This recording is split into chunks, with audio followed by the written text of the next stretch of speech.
Today, gaming's most glamorous and prestigious event has arrived. Look at us. Look at us. Clean up nice. Mario suit no longer. Thank goodness. I'm so tired of that Mario suit.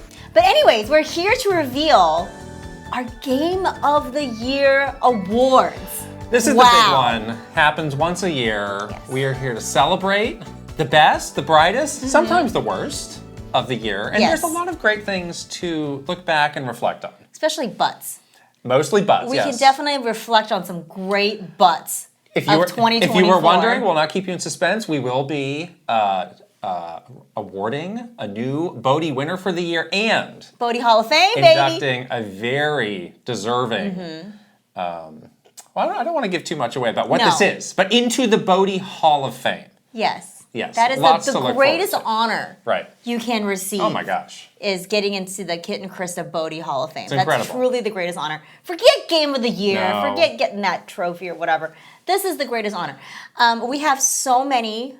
20. We have 20, exactly 20 categories to get through. Amazing categories. Some are very serious categories, but Yes. some are really fun categories as well. As usual, we have asked our community to chime in with their votes and their voices. That's the really fun part about these awards. It's not just our picks, which are fun to reveal to each other, but it's also our community's picks, what they've been thinking and experiencing and sharing with each other all year.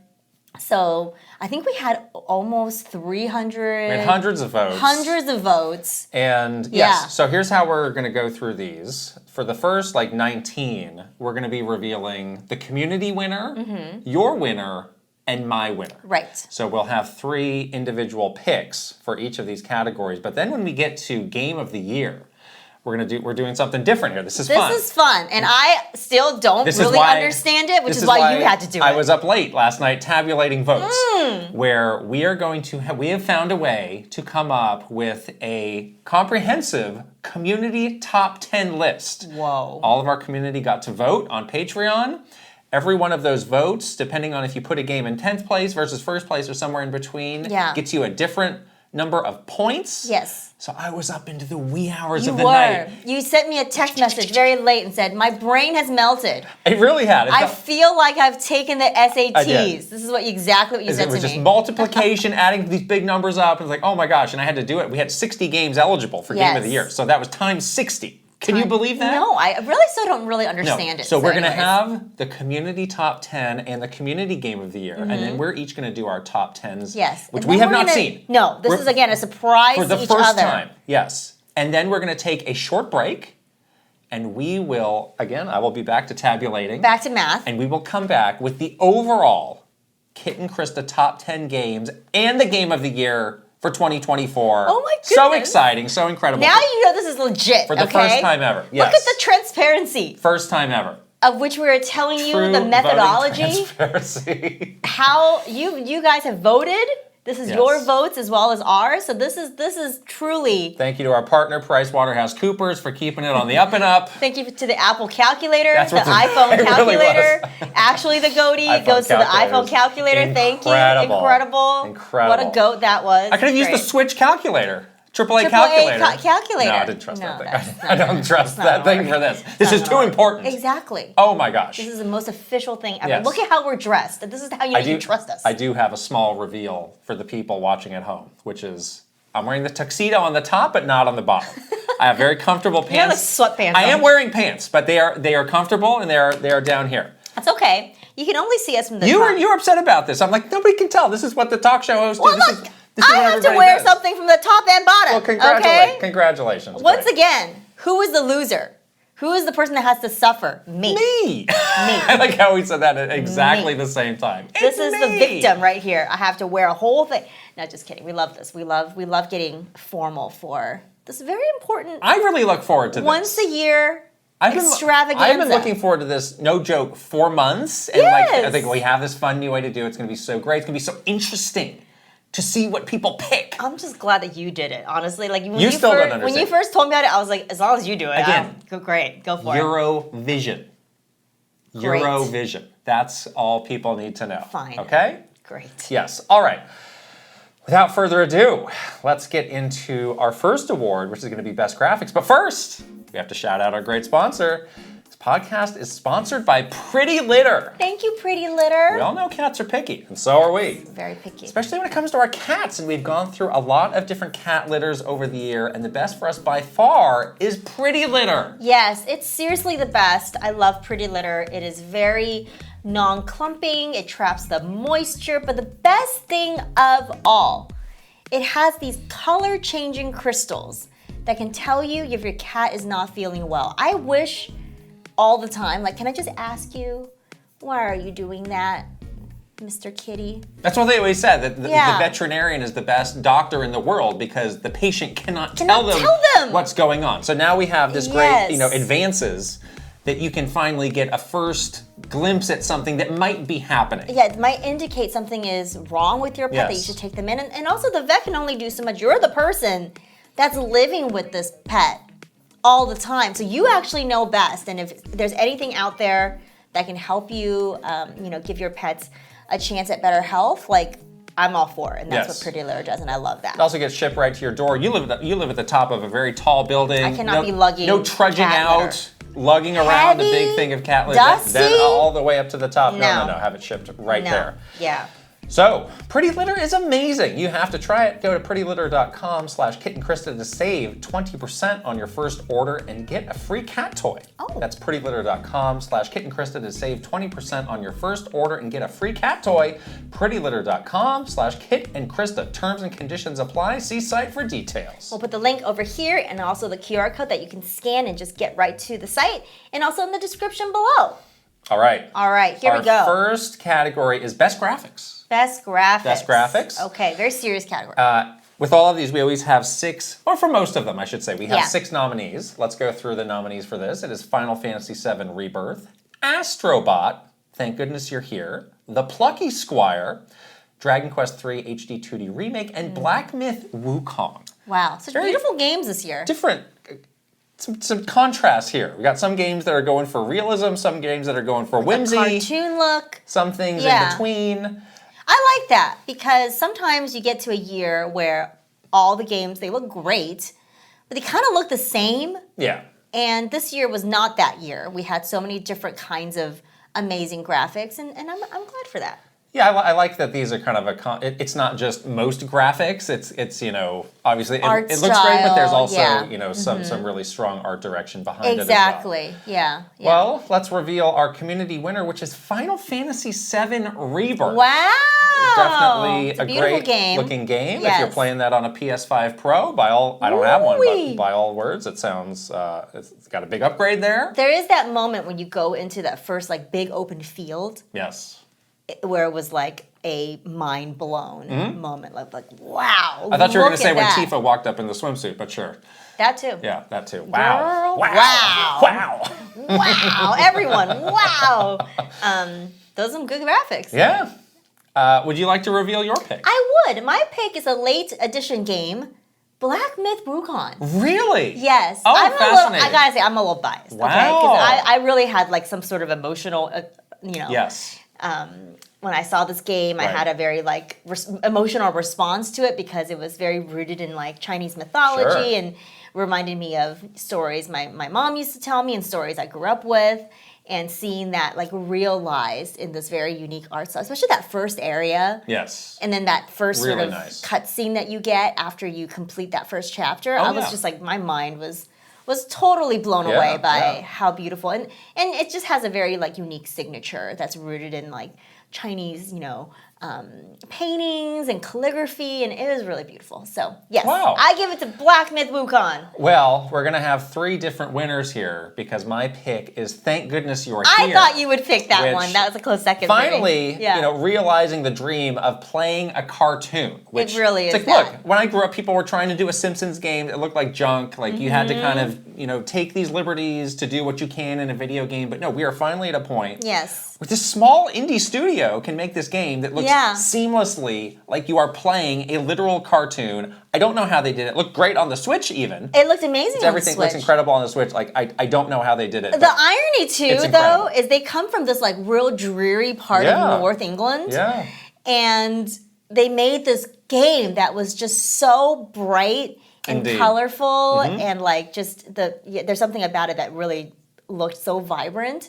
It's like maybe there was like some kind of like I need to cope living in this place with bad weather by making a game that looked like this. But it really showed through. It's such a unique art style for the game. So all right. Congratulations. Wow. Got the first one out of the way. There you go. Now we're rolling. Now we're moving on to Best Soundtrack. Whoa. Wow. Our nominees here are Dragon Quest III HD 2D Remake, Astrobot, Stellar Blade, Anton Blast, Metaphor ReFantazio, and Final Fantasy VII Rebirth. We had 2 of these added at the last possible second. Yes, Anton Blast. And Stellar Blade. Stellar Blade, because you had just played more Stellar Blade. And Anton Blast just came out. Just came out, yeah. Late edition ad. So funny because Anton Blast's music was so good that I was playing a different game. But I made you give me your headphones while you were playing Anton Blast. Strange. So I can listen to the music because it was so amazing. It is. It's incredible. Incredible, yes. This is a really stacked category. It's hard to pick. I mean, these are all really good, really different, like really fun to just listen to again and again. The community winner, though, is Final Fantasy VII Rebirth. That game is 2 for 2 on the community awards so far. My gosh. Before we reveal ours, we got a great comment from the community on this category as well. I believe Silent Hill 2 deserves some recognition for its soundtrack. In a game with that kind of oppressive atmosphere, the soundtrack is paramount to what makes it so unsettling. Akira Yamaoka worked on both the original and the remake of this title to make sure that despite the shiny coat of paint, we were all still stopping on our track with every creepy noise around the corner. The bangers like Theme of Laura still do justice to the original songs and also stand out on their own as new recordings. Akira Yamaoka is the GOAT for atmospheric horror soundtrack designs. Amazing. I worked with the man myself, I have to agree. Yeah, Listen to Theme of Laura if you have not. That's a great song. I'm scared to listen to even the soundtrack. But I'm gonna believe you, and I will say that, yes, it must be very good. It's very good. Yeah, it definitely has a vibe. Yes. What is your pick? My pick is Astrobot. Oh! Yes. I really love, Astrobot is just like the total package all around, but this music does this interesting thing where, like the game itself, like it does pay homage to that older style of game that you found on the PlayStation. Yeah.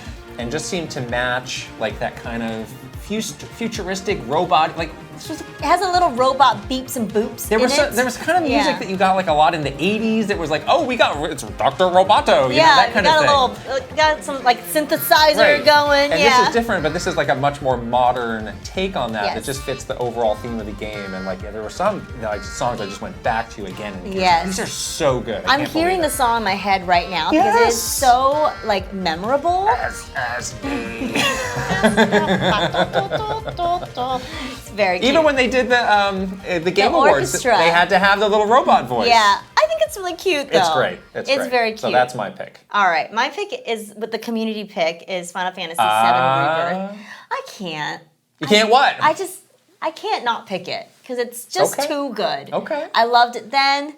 I love it now. Okay. It's just like from 60, 70, 80, 100 hours beginning to end, bangers all the way. Yes. And you can just listen to it on repeat. You can. As a background to your life. And it's just that good. You know? Square Enix is good at these soundtracks. Square Enix. They're good. They're so good. Yeah. So good. Okay. Wow. Let's, Final Fantasy's coming in hot. Wow. Out of the gate. Yeah.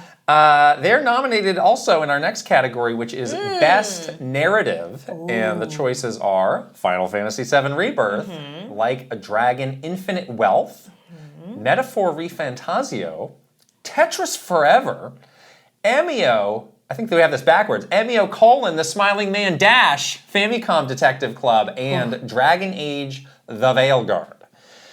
Very interesting to have Tetris Forever here. Yeah. Because that is a documentary. Real life story brought to life in a game.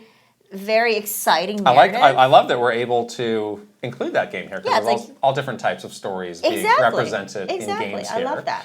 Obviously, a little RPG heavy as well. Big year for RPGs and RPG stories. Big year for RPGs in general. Indeed. Right? Yeah. In the end, the community winner was Metaphor ReFantazio. Yes. I feel like I can't do this game too much justice because I didn't play past the 10-hour demo.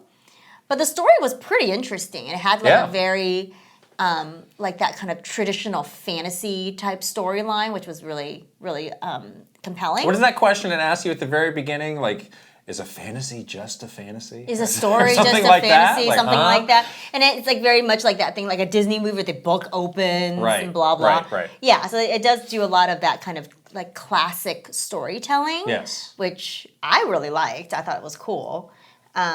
So yeah, I can see why the community picked that game. Sadly, this is a game that neither of us were able to get much past the demo. Yeah. There's only 2 of us. There's only so many games that 2 people can play in a year. Sadly, that one we did not make Might it. go back to it one all day, but the way on once I get a spare 100 hours or so. But that's why we have the community vote. Exactly. Yes. Yeah, we were treated to some really incredible narratives this year. But my pick was a surprise to even me. Oh? Emio. The Smiling Man Famicom Detective Club. My first ever Famicom Detective Club game. What was a surprise about it? I just didn't realize that I was gonna like just love it so much. This game was, you know, I was going in with very high hopes because everybody in the community said that this is a game that I would love, and I never had any experience with the series before, so I didn't know what to expect, I guess. Yeah.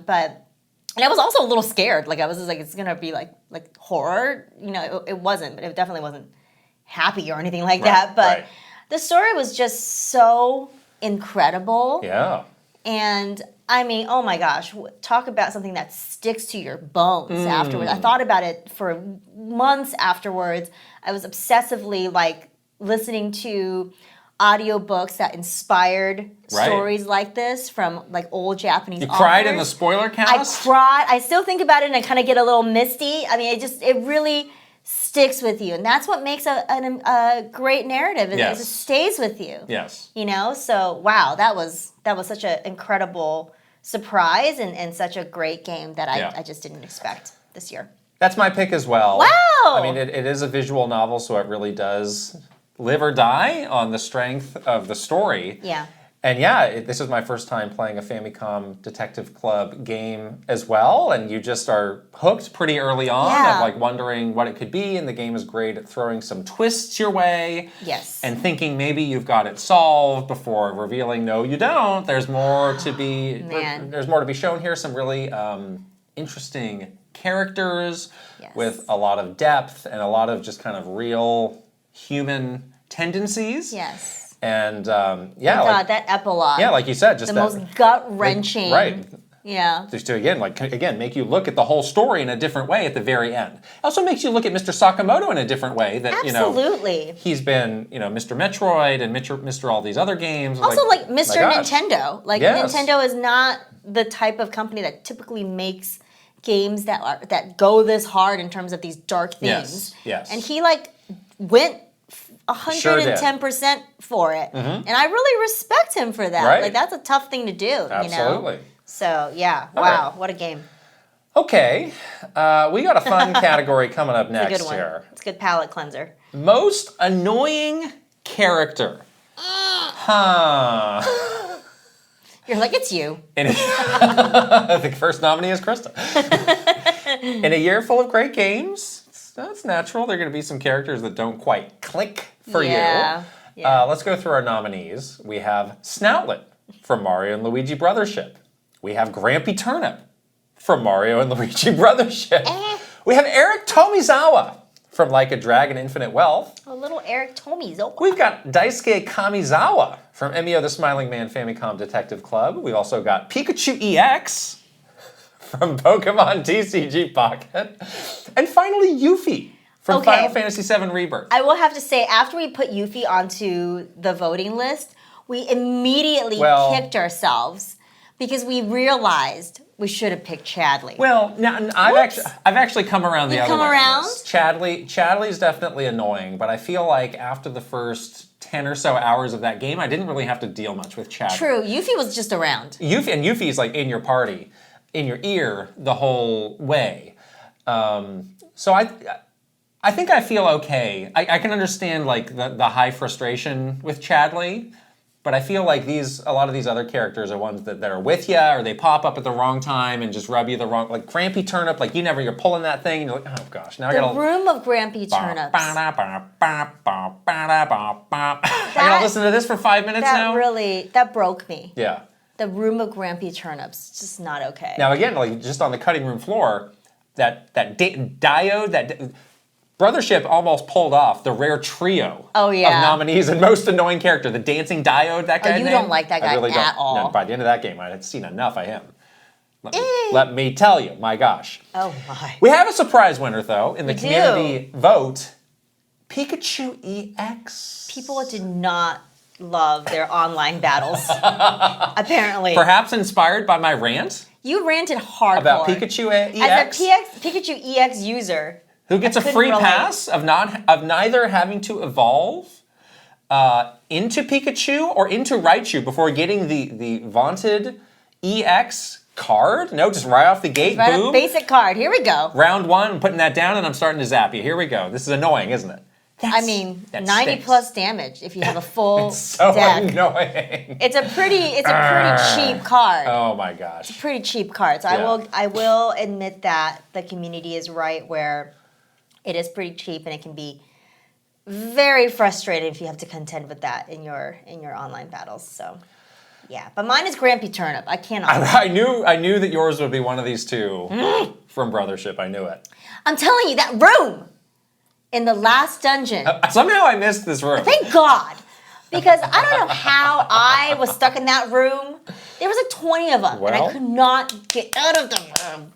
And I hated them so much, and it was so annoying, and that's why I picked him. Yeah. Horrible character. Horrible. I put it out there. I floated it out there. Worst character of 2024. Different than most annoying character, just worst character. Grampy Turnip. Really bad. And a fat L for the Nintendo Treehouse, unfortunately, as well. Oh, the biggest L. Who, what we or hear. Or maybe a T. What we hear for Turnip. Is a much better character. Because it sucked. In the Japanese version. So I don't know what's going on. Fat T to you, Treehouse. Grampy, despite all that, Grampy Turnip is not my winner. Oh. I think you know who my winner is. It's Snoutlet, isn't it? No, it's Eric Tomizawa. That little creep, Eric Tomizawa. There's just something. Didn't you see him in an ad in Japan? Okay, so this has layers to it. So I start playing the game. Immediately, I'm turned off by this guy. He reminds you of somebody. He's got a sourpuss face. He reminded you of somebody that you used to work with. He reminds me of people that I know who were also annoying. And it's like, the way he talks, there's something about it. And then, about halfway through the game, I changed the voice to English. Because I want to see what the English voices are like. And in most cases, I thought the voices were a downgrade. But his actually was like an upgrade. It was much better. It was an upgrade. It's like, okay, maybe I'm coming around on Tomizawa. Yeah.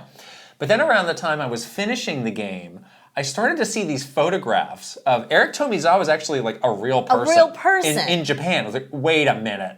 And like, this is too much. It was too real and then when we were in Japan, I saw him in an ad for something on the street. Some liquor or something like that. I can't escape Eric Tomizawa, no. And then you flipped out. So you're just annoying me in games and outside of games and tormenting me in life. You were the winner, Eric Tomizawa. You were the most annoying character. Go away, please. Oh. You didn't think he was a little endearing towards the end? No. Stalking that ex-girlfriend? No, I don't think so. Pretty useful in a fight, though. He had that great, he became pretty useful in a fight. like a rake or something. Sure. It's great. Sure. I didn't really mind him as much. Maybe it's a me thing. But really, he's my favorite. There's something about him that really rubbed you the wrong way. You did not like him. Look on his face. Yeah, you didn't like him from the beginning. Pick up your face, Eric. Oh. Yeah, from day one. A little smarmy, for sure. Eric and I had some beef. Okay. Yeah. Got all our rants worked out of our system here. Shake it out. Okay, we're moving on More now. rants are coming. Most disappointing game. Oh, jeez. Get ready. We got 6 great nominees. We got Senua's Saga, Hellblade 2. We have Mario and Luigi Brothership. We have Conquered. We have Nintendo World Championships NES Edition. Star Wars Outlaws. And Starfield Shattered Space, the expansion to Starfield that came out this year. Oh, boy. So much to be disappointed by here. Brothership, well documented, Conquered got shut down, sadly. Yikes. weeks. 5 days it lived for. Nintendo World Championships felt like it maybe lived less than 5 days. People really wanted those online leaderboards, which were too rich for Nintendo's blood. Yet they were not too poor to advertise the game across every country at every event somehow. Yeah, when we went to the store in Japan, they had the biggest screen was dedicated to this. When we went to PAX, the biggest screen was... And we were like in the PAX booth playing Zelda. Like, do you want to play this game? We're like, no, we don't. You know what would be a great way to push this game? Put a leaderboard in it. We don't want to play this crappy game. Jeez. No, it sucks. Star Wars Outlaws maybe had a redemption story. You had that. They did take out the thing that was annoying. Yeah, they had this ridiculous forced stealth. They gave you an instant fail out of nowhere, and they have since patched that out of the game. There you go. Not soon enough to avoid the ignominious nomination for most disappointing game though. Right. Hellblade 2, what's disappointing about that? I didn't play that game honestly, so I can't say. Seemed to be generally disappointing, but the community winner is Conquered. Yikes. Definitely the saddest story in a game around a game this year. My gosh. Disappointing in so many ways beyond the game itself. Just the way that it was handled by Sony, the just awful start stop and then stop forever and then dead forever. I mean, wow. It's just very unfair and disappointing throughout. There's more that goes into this win than just the game itself. Exactly. It's, the path that led Sony to release this game and not see the flaws, but then immediately to freak out and pull the game, and then, weeks later to just say, we're shutting everything down. Forget it, it's going away, the team's gone, it's all gone, poof, kaput. Hopefully you got your copy on eBay while you still could, but wow. Wow, it's just the whole cycle of that was definitely... Wasn't great. Disappointing. Not great. Yeah, I would agree with that. I think I know what yours pick, is. Though, what is it? You got that look on your face. It's brothership. It is brothership.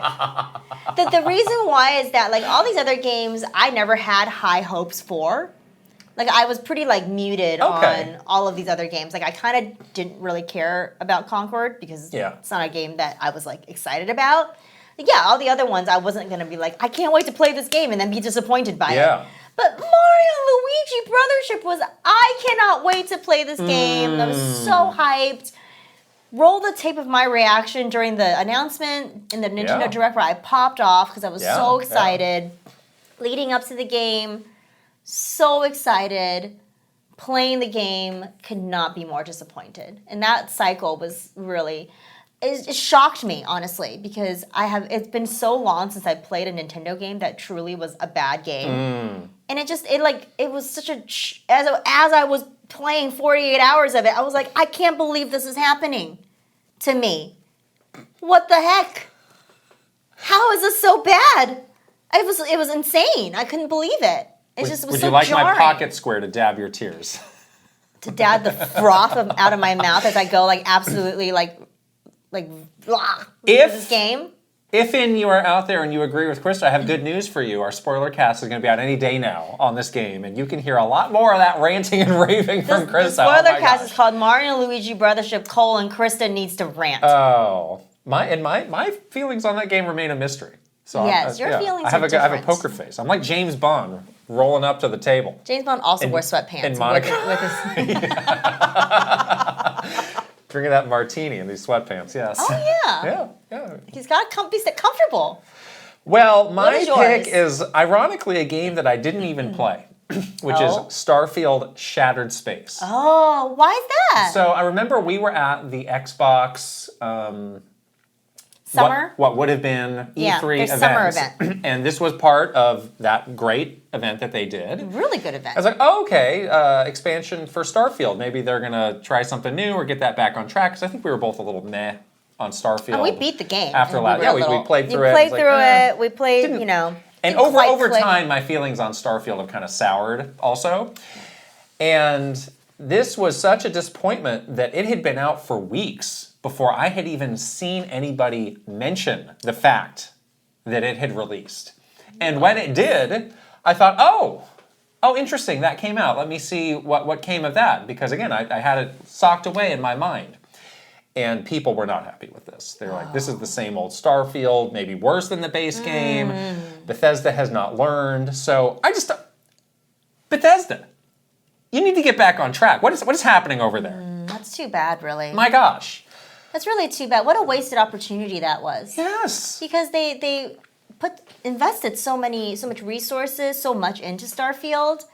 The game was like okay, but they could have done so much better to improve it, and then they like missed that opportunity. Exactly. That's just really unfortunate. I think that is quite disappointing. I think their status as like, you know, a top tier developer is a little bit on the hot seat after this game because they just couldn't deliver on it in any way, shape, or form after, you know, base game, DLC, update, whatever, you name it. It's just like, it's just not there. So I just continue. Maybe this is, you know, a bit of bleed over from last year, but I just continue. You're disappointed then. You're disappointed now. Yeah. Yeah. Oh my gosh. I basically just like put that game away. Yeah, because I haven't thought about it because it hasn't really it didn't grab me. I mean, I think a lot of people just moved on. I can't. Moved on. This certainly didn't do numbers since I saw literally nobody talking about it. Yeah, it's really unfortunate. But yeah, I mean, to go from, you know, thinking like, all right, Microsoft's got the Bethesda, they're going to get the new Bethesda game. This is going to turn everything around. We thought, and like so much manpower went into this. Yes. Years of development. Yes.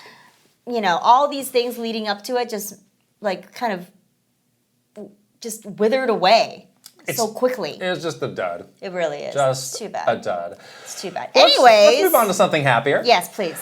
Best multiplayer. Oh, We got 6 choices here.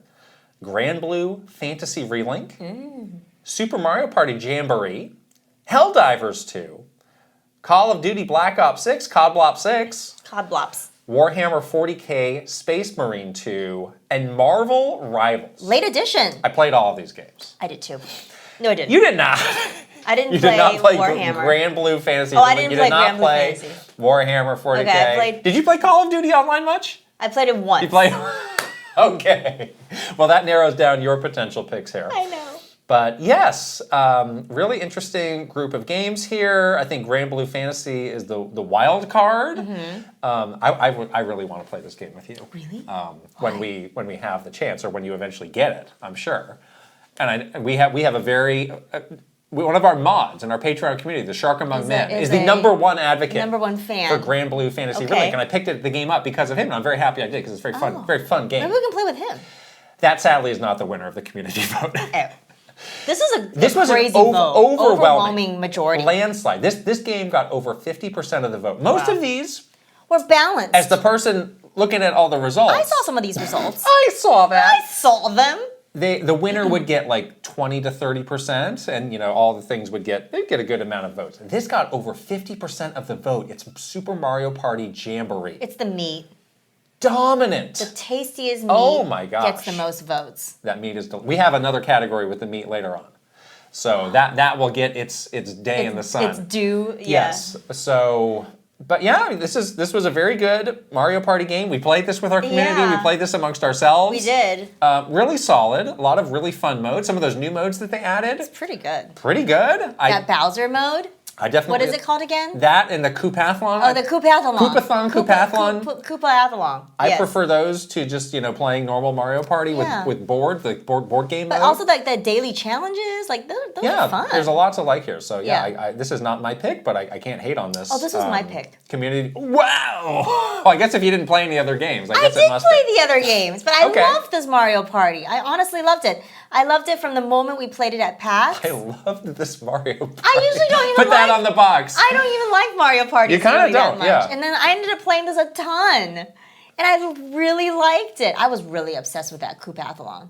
Yeah, you were. Remember? Yeah. For like those You totally 3 were. weeks or whatever, I was Yes. like online every day trying to Koopathlon. We have another Patreon meetup coming up in a matter of days, the last one of the year. We might be playing more. Let's play more of that. We might be It's playing more of that. fun. My gosh. I liked it. Well, clearly a lot of people liked it. I liked it, Okay, you guys. okay. It was fun. My pick is not Mario Party. Is it Helldivers? It is Helldivers I 2. knew it. You did like Helldivers. This game came out of nowhere It did. this It was year. pretty cool. And I remember when Sony was trying to promote, it's like, who even remembers cares? what Yeah. Helldivers 1 was? Stop wasting our time, Sony. We don't want this. This is junk. Give us something better. Then what happened? And then it came out, and it set the world on fire. It did. Like the first half of 2024 was like dominated. People are still it's still big, playing and talking about but it like was all the time. amazing what a phenomenon that game was Yeah. coming out of nowhere. True. And we had FOMO, so we had to check it out. It's pretty fun. And it's really fun and introduces a lot of interesting things with those like stratagems. I like the stratagems, yeah. A lot of good team tactics. Also, like the game looks serious, but also it definitely does not. Yeah, it's a very humorous. It does not take itself seriously at all, which is much appreciated. So yeah, that is my pick in a really interesting year of multiplayer games. Totally. Lots of different kinds of games, which is what I like. Yeah. Yes.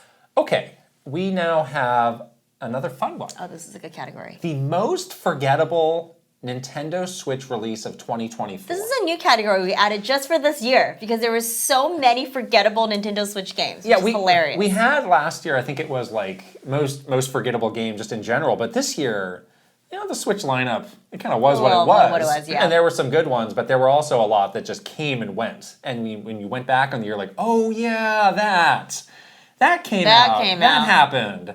And it got maybe like half a day of people talking about it before. If any, people moved on. If any, yeah. Yeah. So, the nominees are Mario vs. Donkey Kong. Yeah. Nintendo World Championships NES Edition. Endless Ocean Luminous. Luigi's Mansion 2 HD. Princess Peach Showtime. And Another Code Recollection. Oh, yeah. That one came out very early. That's a January game. And that's a remake of a very niche game to begin with. Although people said that was quite good. Yeah, I think maybe you would like that. Maybe you should get that. I might like that. Maybe you should get that. I have a lot of games to play right now, so no. Okay. I'll probably forget about it in the next like 30 minutes. Gosh, I mean, I don't want to harp on the subject, but if NES Edition World Championships had those leaderboards, the leaderboards, people might still be playing that today, True. and we could still be talking about it. Exactly. Like, I could see that's a huge that is failure. just such a miss. And it was such an easy fix On what people want out of that. It's also one of those things where it's like, the number of people who have an affinity to the NES is getting less and less. Yeah, they're dying. So because like if you're if you're 16 years old today, you're like, what's that? Why did I play this? Forget this. So it's me and my brethren, us olds, enjoying this. While everybody else is just laughing at us. We're all shaky here. Pointing and laughing as they're doing a Fortnite dance or something. Yeah. The community pick, though, is Endless Ocean Luminous. Yeah. I say it very ominously. That's my pick, too. Yeah, honestly... What was the deal with this game? Well, at first we were excited. Remember that? We were excited because we were. That's actually my pick as well. Okay, great. I forgot it was so forgettable. I forgot what my pick was. I had to check my document. Amazing. I was like, wait, what did I pick? Wait, what? Yeah, I feel like it had a good start where it was announced and they had that like 50-player the big online, yes. And we were like, perfect. We can have a relaxing meetup with the community. We'll just hang out and swim around. It'll be fun. And then there was like, the reviews were bad. The reviews were not good. It just seemed like it was like really rough. Like it just did not run well, and so then everybody ended up. We're like, we're not buying this game. This is for me. It also like I played the first Endless Ocean and not the second one, and I liked how it was like real life sea creatures. But I guess in 2 and also in this one, there's like fantasy. There's like fantastical or like sea monsters. I was like, that's not really what I'm here for. Right. I just want to feel like I'm in like like I'm in the ocean looking at stuff around. That's kind of what I want this game to be. And then now I'm remembering this too. Nintendo released, get your Switch profile pictures from Endless Ocean. Here's like a dozen of them. Guess what? No sharks. Oh, yeah. In any of them. No sharks. What do you think we're here for? What do you think we're here for? Little Nemo clownfish? No, we're here for a shark. Show me a shark. Give me a shark. Jeez. Yeah. It didn't end well for Endless Ocean. No. It really didn't. I worked on this game on Wii. I'll say. It's too bad. Princess Peach, I don't think deserves to be on this list. But we needed, out of all of them, but we needed 6. It was not the most forgettable. It was. So I'm glad that did not win. That game. It didn't deserve. That game will live on in a different in kind people's of hearts and minds. Yeah, it's a different kind of game. That's fine. It's nominated for a different kind of award later on. Girl. Wink, wink. I feel like Mario vs. Donkey Kong was a close second, though, too. Yeah. That game, it was another situation where, like, the demo was really a bad. detriment to really the game. bad Where, like, you play the demo, you're like, this sucks. boring. This game did have some heat for like a moment where they're like, "Oh, this isn't like those other Mario. Yeah. This is based on Donkey Kong '94." And then the people were paying attention then. That got my attention. Now we're listening. And then I saw more and I watched more and I played the demo. I was like, I am fine to just pass on this. Yeah. So, Yeah. Wow. All right. Wow. Let's move on now to the most pleasant surprise. Oh. Which just means a game that came out of nowhere, a game that you probably didn't even know about until it was out and you discovered it and it just became this wonderful thing. Yes. That became just a highlight of your day and your year. Yeah. So we are highlighting 6 great nominees with Mini Shoot Adventures. Your precious my mini beloved shoot. Mini Shoot. Precious mini shoot. Infinity Nikki. Your beloved Infinity Nikki, Pal World, Helldivers 2, RZ, and UFO 50. Wow. This is one of my favorite things to do is to just find a game out of nowhere that's been released into silence and just find it and love it. Yeah. And this is one of my favorite categories because this sense of discovering something incredible because there is just such a wealth of that out there is a really cool feeling, you know? Yeah. I played all of these and it was a wonderful experience to, stumble into all of them and, just realize like, these games are out there in big numbers and they need a little bit of help to be found. Yes. But, there's a lot more out there than what you hear about in a Nintendo Direct or in a PlayStation blog or whatever. Do your due diligence and get out there, do a little digging sometimes, right? Yeah. To find some of the things that and also, like might be a bit hidden. I also like how we had kind of a boomerang, like 180 on some of these games. Like Yeah. Infinity Nikki, we saw that in the PlayStation Showcase and we're like, what's that? Well, I don't even know what this is, whatever. And now you're playing that nonstop. Yes. Pal World looked like a complete joke. And we all played that nonstop. And we joked that they would get sued, and they did.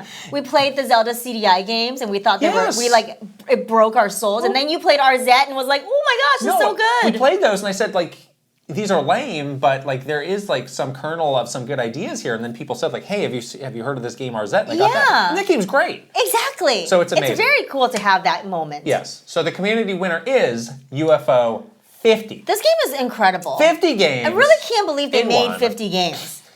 It probably could have been less than 50 games. It could have been UFO 10. To be quite honest, honestly. because I initialized like I want to play every one of these 50 games and then go back to it was an arduous task to get through the 50 games. Yeah. Because there's a lot of games. You're playing for like 10 minutes at a time. Yes. But that's still like kind of a long time. It still was. Right? Yes, but a lot of those games are really good. They all have some really interesting ideas. I wish there was a way for more people to just get exposed to some of these games because they're so fresh and cool, but I think this is a great winner for the community. I think so too. Which one's yours? Is it Mini Shoot Adventures? It's Mini Shoot. Oh, you love the Mini Shoot. You talked about it nonstop for months. I love Mini Shoot. It's great. I really hope Mini Shoot gets released on consoles. It's still on PC. It's just PC only. And I played it on the Steam Deck, and it's incredible. And it just deserves a bigger audience because it's that good and that inventive and that unique. Yeah, and it's just the cutest little thing. It really is. A little cute spaceship. Again, it's a twin stick shooter meets a Zelda kind of exploration puzzle dungeons. What a cool genre mashup, Who would have thought? Who would have thought? Yeah. Seems ridiculous, but just totally works. Yeah. Yeah. Mine is Infinity Nikki. Yay! Who would have thought, honestly, right? Because we did see this game in the PlayStation Showcase, and we were like, this is very cute and bright and colorful, and like, but I had no, like, it was very hard to understand what kind of game this is. Yes. Watching those initial trailers. And then we went to PAX, and it was like the biggest, like, huge booth I've ever seen in my life, and I still had no clue what this game, I walk by every day and be like, what is this game exactly? And then finally I figured out what this game was. Oh. And then I started playing it. I was in the early access beta. Yes. And then, really fell in love with this game. It's basically Style Savvy and Breath of the Wild together. Yes. It's a dress-up exploration game, and it's absolutely incredible. I'm still playing this game every single day, and I can't believe I've ever slept on this game because it is so good. And it's like, I'm glad that more people, it used to only be on mobile, now it's on PS5, so I'm glad more people are getting a chance to It seems this one seems to be very popular. This one seems to have truly broken through. It's truly, so that's great, and it deserves every bit of it because it's absolutely a great game. And yeah, I'm just so glad that I discovered it. You know, it's one of those things where it's like I could have lived in a alternative where I've never played this game, which would have been sad. Yeah. Yeah. We have a couple community comments on this category. Arco is my game of the year and deserves more recognition from media and critics alike. Play this game, you won't be disappointed. That one's just on the periphery. I'm going to check it out, though, based on this comment. Okay. Mouthwashing is also one of the best games I played this year. We couldn't nominate it because you were frightened. I was too scared to look at this game. Yeah. I saw it, though, multiple times. And every time I saw it, I was scared. We saw this at PAX and wondered what it was and why it was called mouthwashing. But yeah, in the last month or so, it's been getting a lot of conversation, momentum, and talk. So I don't know if it's necessarily the game for us, but glad to see that breakthrough. And then finally, I want to give a special shout out to, how do I say it? Lorelei and Laser Eyes. Thank you. That game was unlike anything this year. You had to keep notes on the puzzles and riddles of the game, and they gave your brain almost a run for its money because of how much they make you scratch your brain. The trippy art style certainly made it stand out more. It's one of the more unique games this year. Okay, I'm pretty interested to check this out. That's a game for you to try. I was also a little nervous that this game was going to be too scary, but if it's more puzzle-based... Oh, does it look scary? Yeah. Oh. I saw the trailer in a indie showcase, I think. Yeah. But... If it's not as like horror and more puzzle, then that I would definitely give it a try. All right. Another fun category. Yes. It's time to stop. Oh. These are things in games, mechanics, whatever annoying things happening in the industry that just need to stop. Please. We've had enough of. We're fed up. We're through with it. And it just needs to stop. Don't do it anymore. Stop it. Nominees are Instant Fail Stealth. Oh my goodness. Games that are longer than they need to be. Forced mini games, such as Queen's Blood. Queen's Blood, the dirty word that we can never utter here. Super long tutorials. Yeah. Introducing new and complex mechanics at the very end of a game. And the final boss fake-out. All of these are checklisted in Mario and Luigi Brothership. So when you say the final boss fake-out, you think you're at the final boss, but it's not like a fake one. It's not like the final boss that has multiple phases. I don't like that It's not that either.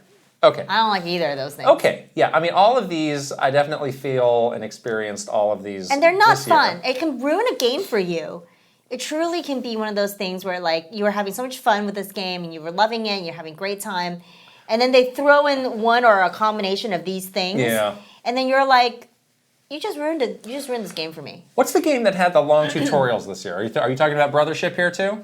No, Brothership was okay. I feel like Final Fantasy has some pretty long tutorials. Final Fantasy definitely had. Dragon Age had some pretty long tutorials. Oh, the new mechanics at the end. Remember that thing you were doing with Aerith, collecting the little whatevers, the little shiny things. It's like, why am I doing this now? Yeah. Why are we just introducing this now? No, thank you. Yeah, it's, whenever you get like the tutorial of a new mechanic, like in hour 45. Actually, how many of these did Final Fantasy have?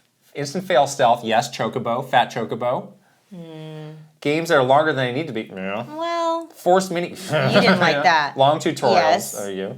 New and yes. Final boss fake-outs. I don't think they really had that. So they redeemed getting the wow. But Mario and Luigi had this too. Instant failed stealth, yes. I can't believe. Games that are long, yes. Forced mini games, yes. Super long tutorials, okay, fine, a little bit.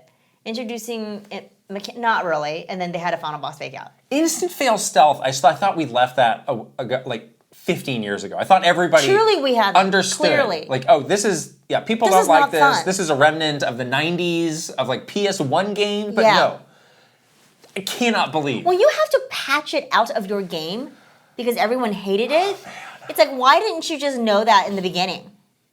That makes no sense to me. I just can't believe that that's still in there. Like, you were saying the same thing. It's like, how come this game went through its entire development cycle and no one, like I'm talking about Star Wars Outlaws, no one raised their hand and said, hey, you should probably take that out or not have that. The Force mini games, my God, I avoided Queen's Blood because I was like, I'm not really interested in doing this. And then I reached the point of the story where they're like, you need to do this. You need to win like 3 and it's like, I don't have any of these cards. I skipped all the tutorials. I actually don't know how to play this game. So I had to spend like an hour watching a YouTube tutorial of how to play Queen's Blood so I could continue playing the game. You were on the cruise ship. Come on! I skipped that.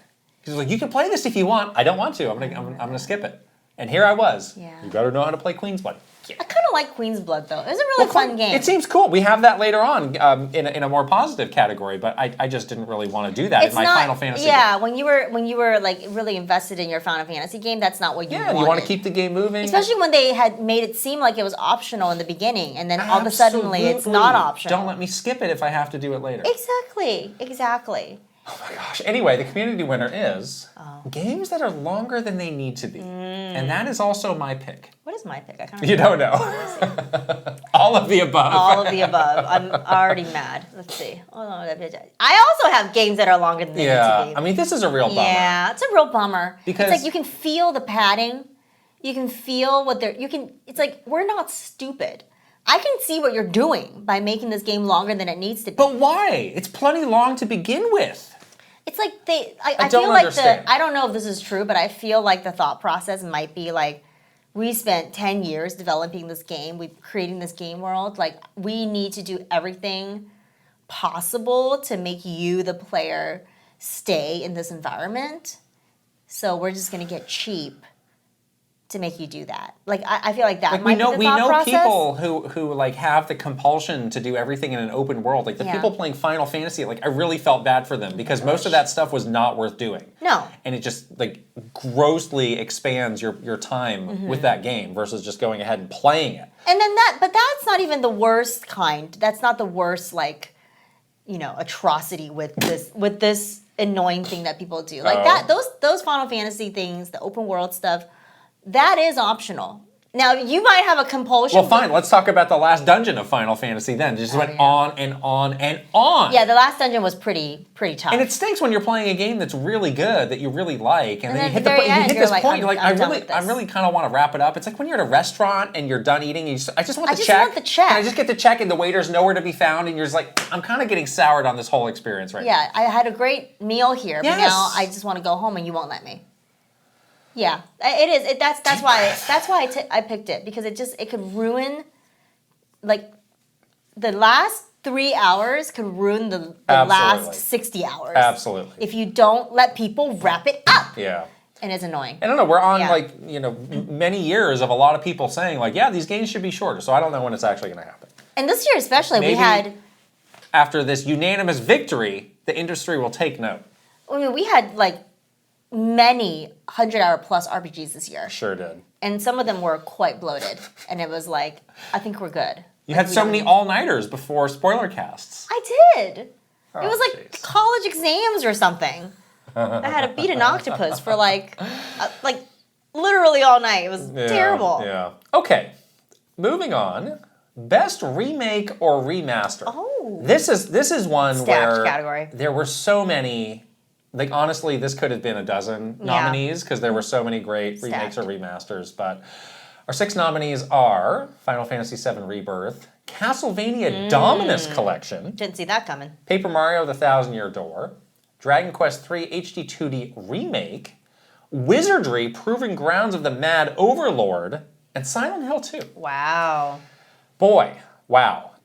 There's a wide range of approaches to remakes or remasters where, like, part of me feels like it's like, should Rebirth even be on this list? Because that's almost like an entirely new game. It's like inspired by. Right. Versus, some of the, it's like, Paper Mario is like a pretty faithful, like we did the graphics, we tweaked a few things, but we didn't really change the game that significantly. Yeah, it's true. There's such a wide range of what's developers are doing. So this is a tricky category. It is tricky. Comes down to your personal taste. Mm-hmm. Community winner, though, 44% of the vote, pretty overwhelmingly, Paper Mario The Thousand Year Door. My pick. That was your pick? Of course. Oh. Of course. This was a remake that I hoped and prayed it would become real one day. And it did. It came true. I mean, it was amazing. And it was so amazing to replay this game again and like have another opportunity to experience it again. That's what you want sort of out of these remakes sometimes, is like an excuse for you to relive the magic of the original game. Mm-hmm. And I was able to do that, like, fully with Thousand Year Door. So good. Can't believe it. Can't believe it's real.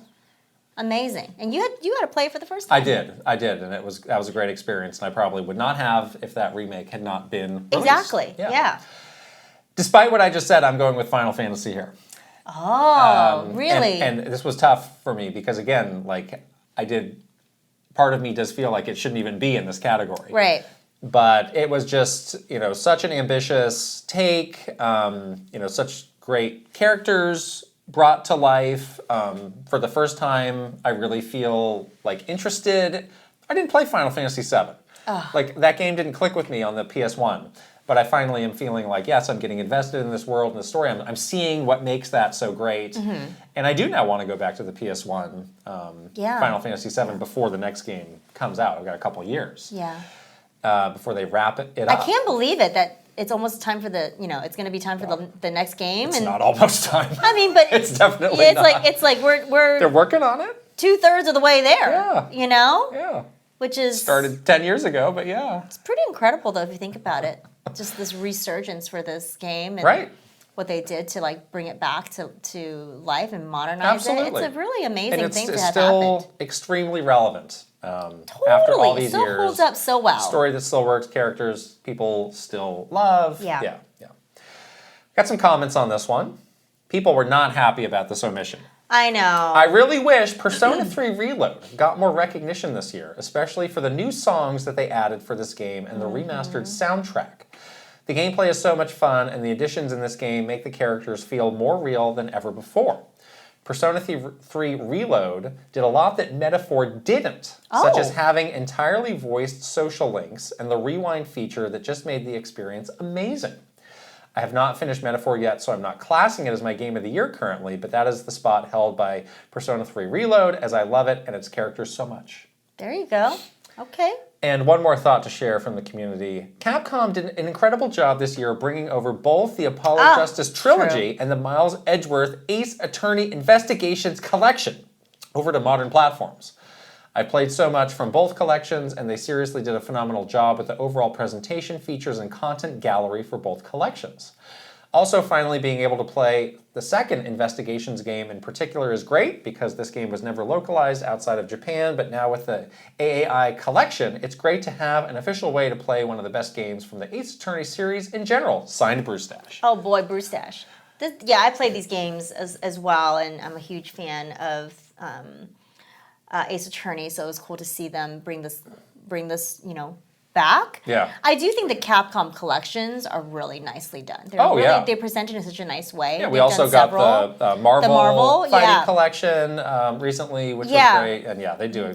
They really do a good job, and they do a great job like adding all the cool like historical stuff behind the game, the galleries and stuff. So, way to go, Capcom. Yes.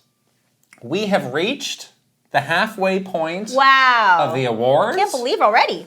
We are going to continue in just a moment, but we have a sponsor to shout out. This podcast is sponsored by Huel, and you know what? We have the Huel here. I'm taking a little break myself to help myself to the Huel Black Edition. Oh, are you gonna get a little fuel in, a little Huel in? A little Huel.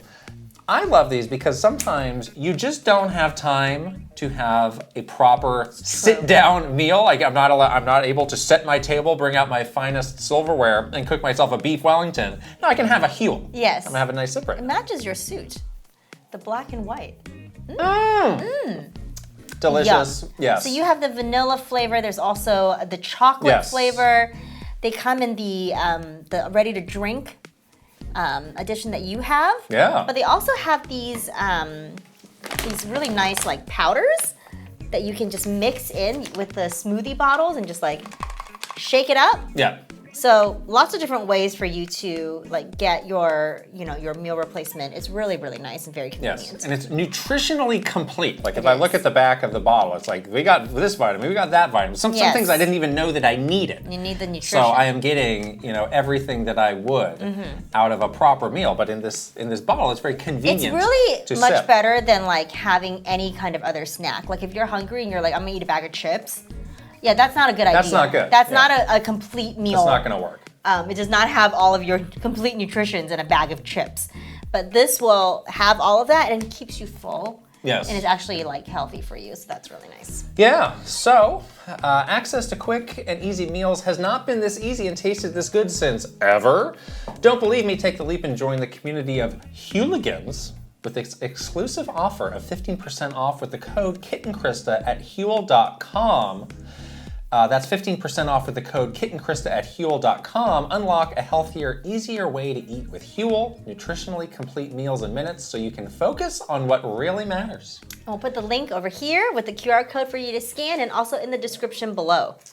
All right, no more. What no really more fuel for matters you. is this next category, which is, this is one of my favorites. Oh. This is the, this was cool, but there is no category for it. Category. Yes. So there are some things that are just great in games that don't fit neatly into a category where they have 5 other nominees. So we just have this catch-all where it's like, well, any cool thing in the industry in a game, just put it here. Yeah. We have 13 There's nominees. a lot of nominees oh here. Oh my gosh. Yeah. So let's get started going through these. Food and Super Mario Party Jamboree. Delicious. Yum.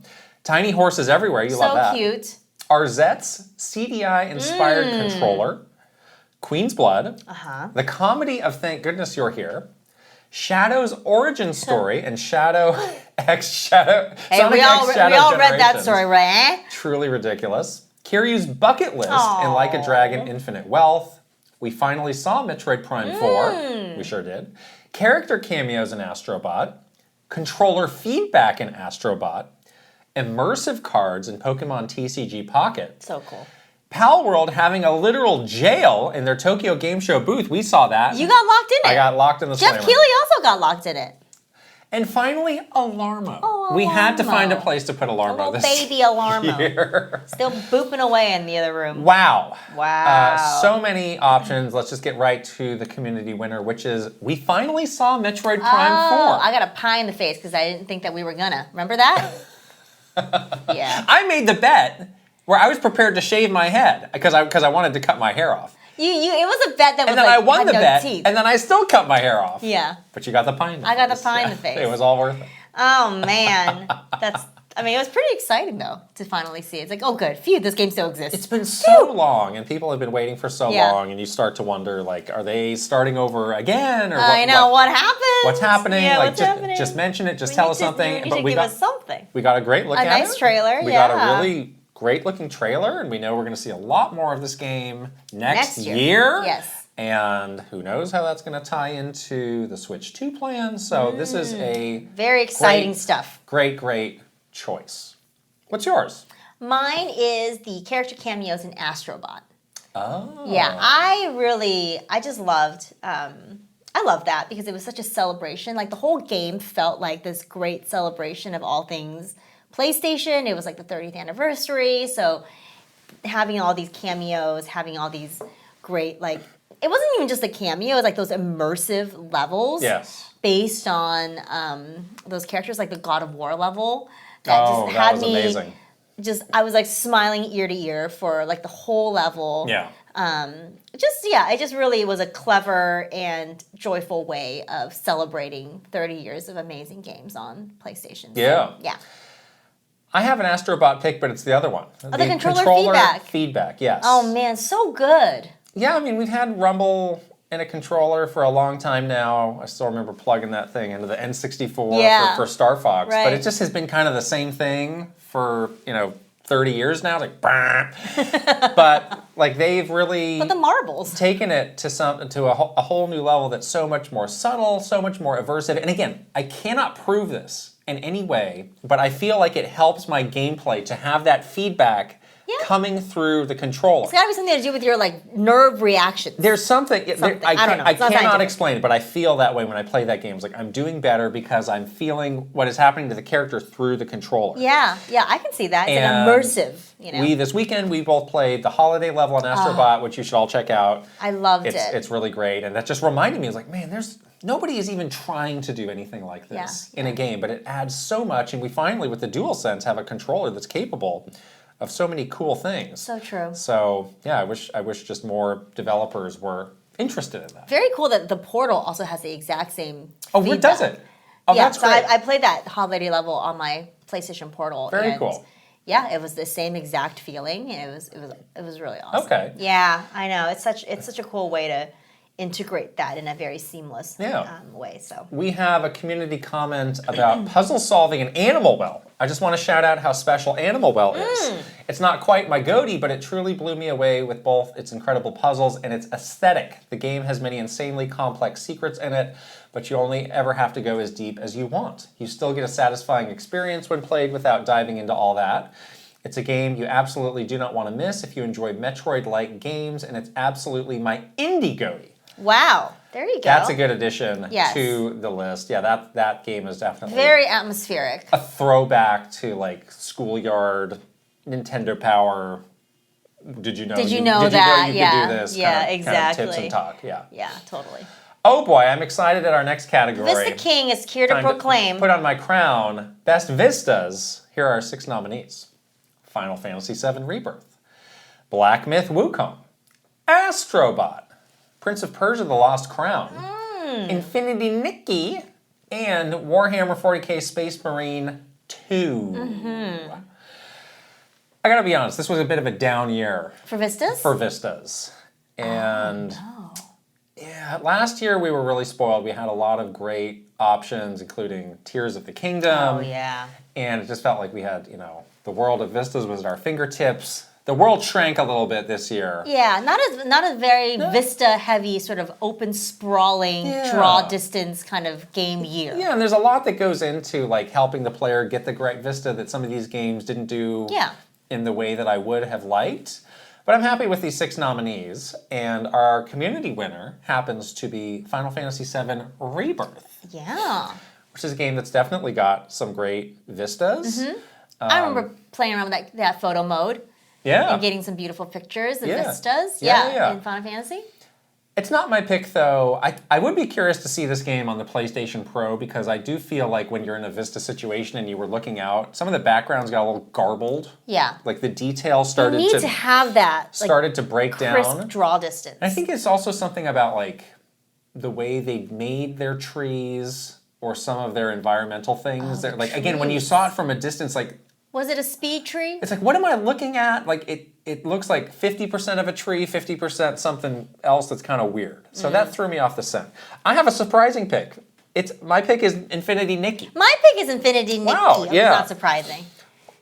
you were checking this game out over the weekend for Vistas only.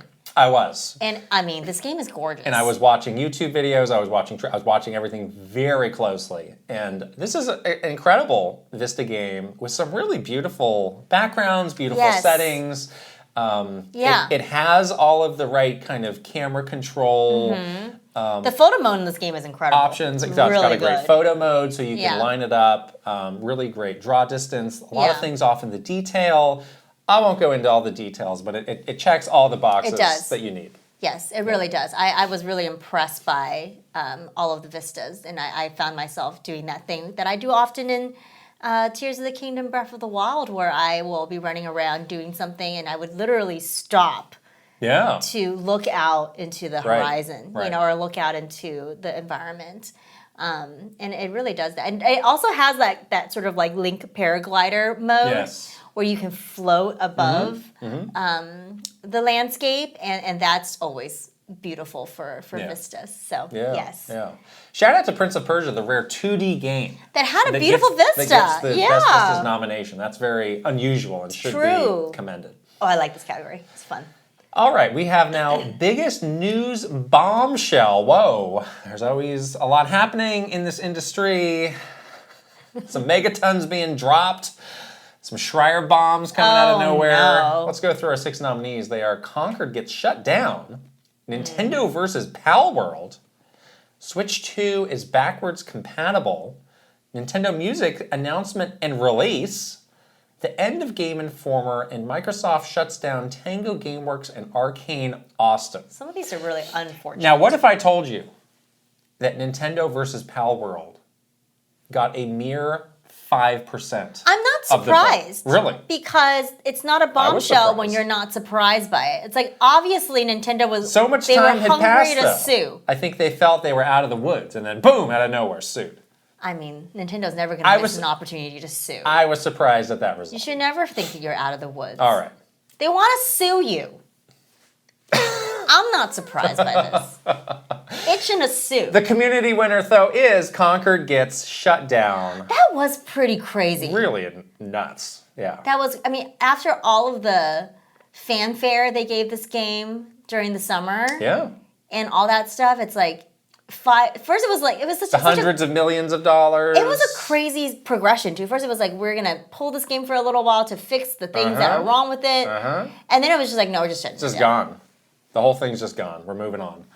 It was insane. It is. Yeah. Yeah. I mean, it's kind of a more extreme version of Microsoft here shutting down Tango Gameworks in Arcane Austin because I mean, people, Hi-Fi Rush was people such a great loved game. people loved Hi-Fi. People were so mad when that happened. I was mad. Like legit angry at Microsoft for doing that. It was and very, this is a different kind shocking. of situation because Concord was not as beloved, but to go that extreme that fast was just not what anybody expected. Yeah. It's also like the first kind of big one of these big money games that blew up in Sony's face. Yeah, this is the learn your lesson the hard way kind of moment, which maybe needed to happen with Sony. Yes. I don't know. Feels like it will have. Not at some sort of positive whatever. Sure.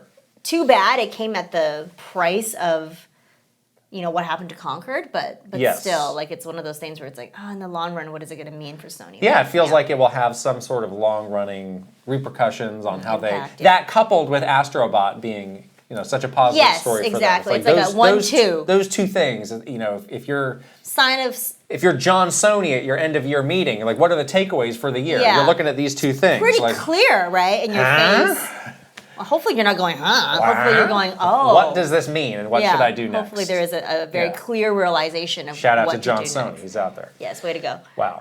My pick is Nintendo Music announcement and release. Because I truly did not see that coming. No. And some of these, you kind of see the writing on the wall a little bit as time had gone on. You kind of think like, I don't know. Yeah, Nintendo's definitely going to sue Power World. Print magazines are slowly vanishing. dwindling. Yes. Or like, yes, of course, yes. Switch 2 is going to be backwards compatible. Yes, there's a million layoffs in the games industry, and it's terrible. And that's just what's happening right now. So the one thing that really stood out to me was like this Nintendo Music announcement. And the same day release, it was just like, gosh, Nintendo's been dancing around this whole music thing, I mean, from when we were there for so long. They've never figured it out. They've never really like had a good solution, and they finally found a solution. Hopefully it's that seems great. Yeah, hopefully it's a thing they keep improving. It seems to work. Seems to work, and I'm just excited for the future of Nintendo Music. And I mean, that really, I remember I got a notification for that trailer on I was like looking at my phone. I was like, what? And it was, what a crazy afternoon that was. We had to do an emergency reaction. Yeah, it was such big I news. was going out to dinner with Nintendo people. Cancel. That night. Cancel. And oh my gosh, what a fun. And I remember I was driving Yafine. Oh yes. To dinner. I was giving him a ride there, and we were like playing around, listening to Nintendo music in the car. It was fun. It's fun. It's very fun. Yes. I am with the community on the Concord. Oh wow. Again, just like how quickly that escalated, came out of nowhere, the severity of it all, the repercussions. That's my pick. Yeah. Let's move on to character of the year. Whoa, we're getting into some big ones here. Oh my gosh. Our nominees are Tifa from Final Fantasy VII Rebirth, Kiryu from Like a Dragon Infinite Wealth, Eve. All these characters have something in common. Eve from Stellar Blade, and then Shadow the Hedgehog. So hot. Oh my gosh. Shadow. Maybe the hottest of all. Princess Zelda. Also hottie. From Echoes of Wisdom, and Astrobot. Also hottie. From his own game. Wow. Yes. Yeah, there's a great combination of new characters, returning characters, new characters that kind of got put into the spotlight. Like Shadow the Hedgehog. If you said that before, like, it'd be such a joke. Shadow the Hedgehog is a joke, and Shadow the Hedgehog became kind of a legit character this year. And like, kind of like a cool character. In the movie now also, yes. So it's like... it became like the cool factor of Shadow the Hedgehog is like skyrocketed. I got that cool hoodie that I wear unironically. Yes, we went to that party where Shadow the Hedgehog was very prominent. You got the necklace. I wore the necklace. Where's the necklace now? I wore that ironically. Not many people recognize that, I gotta say. I was bigger. a little disappointed. I need a bigger one. Bigger. I need the more bling. I need the blinged out shadow More head next bling, year. bigger. Katie, I hope you're listening. Katie, Send we me need a that loan. I can't. We need a loan of, I can't afford it. of your Tiffany, your best, I can't afford it. your best Harry Winston Yes. Shadow the Hedgehog Please. bling. So yeah, Please, this is a thank really you. cool combination of characters. Yes. Our community winner, though, is Princess Zelda. In her first game starring her. Finally, after all these years, the call was heard by Nintendo, and we got Echoes of Wisdom, which Love is a Princess very, very Zelda. good Zelda game, and a really Yes. unique role for her to be in. So I think this is a great pick for the Great community. pick for the community. I love that we're just getting more and more of, like, more glimpses into Princess Zelda. Right. Like, we got some good Princess Zelda stuff in Tears of the Kingdom. Like, Yeah. she was pretty awesome in Tears of the Kingdom. And to see her again in her very own game in Echoes of Wisdom was just like a great progression for that character. So, yes, I love Princess Zelda. However, Aerith? my pick is... Aerith? No. Off the nominee list? That's just... Aerith and Grampy Turnip can just go away into Why didn't a you room. nominate her for most annoying? No, I don't want to be... You don't want to get yelled at again. I'm going to get yelled You're at. gonna People get are like, yelled oh, at. you were projecting on some Well, blah, I'm blah, reminding blah. you people again so they can yell at you again. Fine, yell at me. I can take it. It's Astrobot, okay? Oh, that was my pick, too. Astrobot. Come on. That was my pick, too. I love him. He's great. We got it. Right there. Yes. My baby Astrobot. Yeah, I mean, it's rare to see a new IP. It's not technically a new IP, No, but it kind of is. it is. Considering his first game was a like a VR, tech demo. VR game. Yeah. And then the tech demo.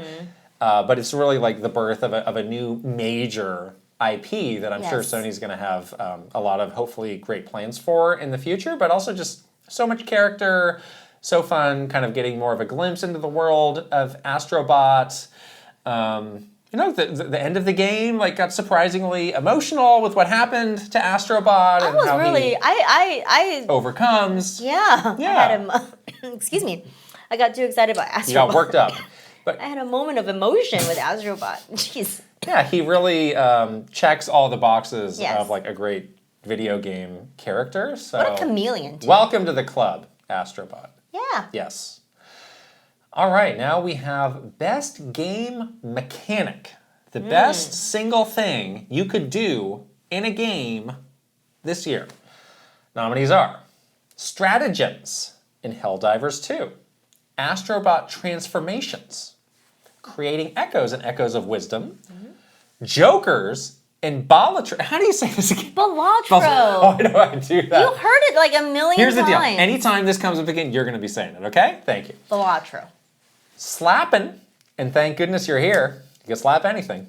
Slap a and butt, Battle slap Plugs in Mario and Luigi Brothership. The rare positive nomination It's true. for Brothership. How'd you Yeah. let that happen?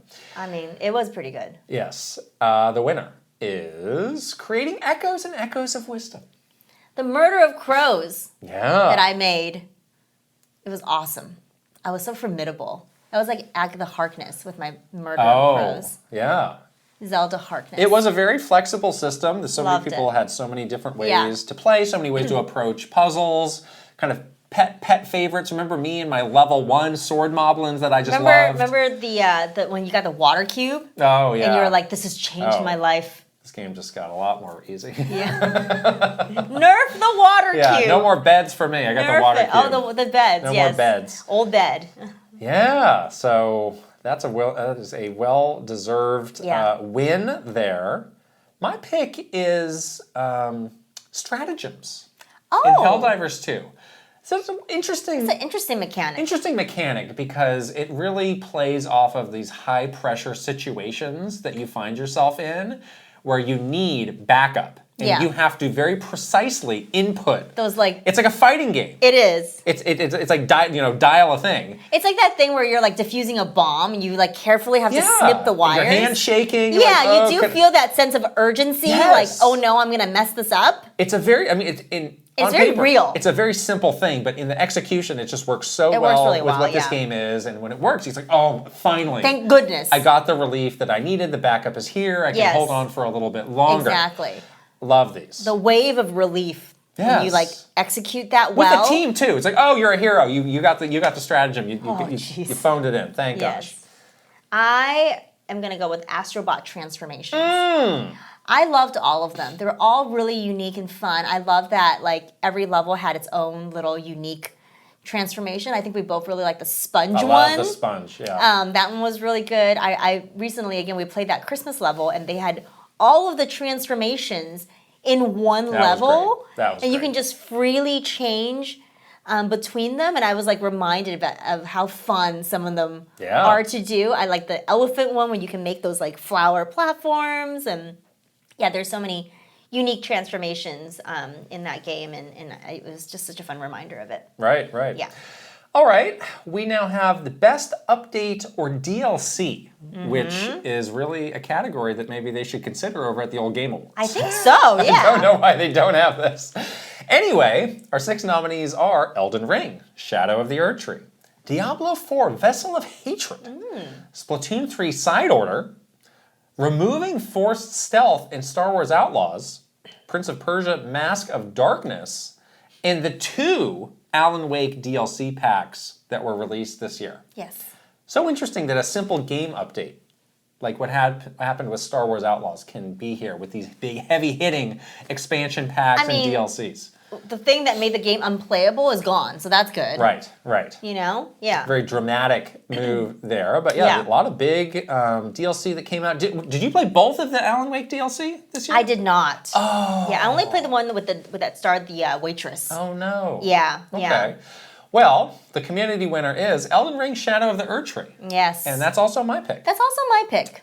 The sweep. The sweep of Elden Ring. I'm reminded constantly that I need to go back to the expansion and do more because I really want to. But I have other games I'm playing right now. Yeah. But I just feel like I didn't give this expansion justice, unfortunately, because it was bad timing for me, unfortunately. A bad time for this game to come out for us, but yes. Yes, it was my own fault. So ambitious, so high quality, such a continuation of everything that was great about base Elden Ring. Yeah. And it's just so big. There's so much of it. So cool, yeah. And I was just so happy that when I went into the expansion and started playing around, I was like, oh, I'm still awesome.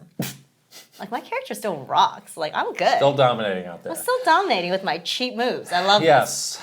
So, I love this. You are the best update or DLC. Apologies for not being Game of the Year. Or are you? We'll just have to wait and see. We're going to have to wait and see how this is on the list. How the community voted. It's not our vote. Controversially. It's on the list. It's 60 games. You might as well put it on the list. Yeah. You might as well. A lot of games. My gosh. That's a little breadcrumb for us all. Okay. One comment from the community here was, shout out to the Castlevania DLC for Vampire Survivors. It is basically an entirely new game and worth checking out. It made it onto my top 10 list. I gotta check this out.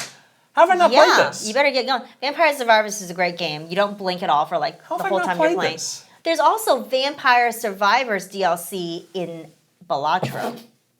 Oh, what do you mean? The cards. Oh, the cards. Yeah. Oh. So I got that actually for my from my latest. Oh, that's fun. Balatro deck, and it's pretty great. Oh, that's fun. Yeah, lots of fun little crossovers. Yeah, you know? Yeah. All right. Love that. Oh my gosh. Oh, here it is. Here it is.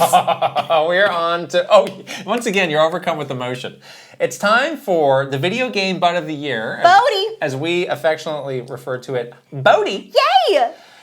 6 nominees. Without further ado, so many good ones. We have Eve from Stellar Blade. We have Ichiban from Like a Dragon, Infinite Wealth. We have Sword Fighter Princess Peach. Please go look at Sword Fighter Princess Peach. I have the proof, okay? I took the screenshot, I showed it to you, you didn't believe me. We'll put the screenshot here. And I showed it to you and you're like, oh, that's not what I expected. Caked up. We have the entire game. Thank goodness you're here. Where you are butt slapping, literally slapping a butt. You can slap the butt. It's encouraged. It's very, very nice. We very also satisfying.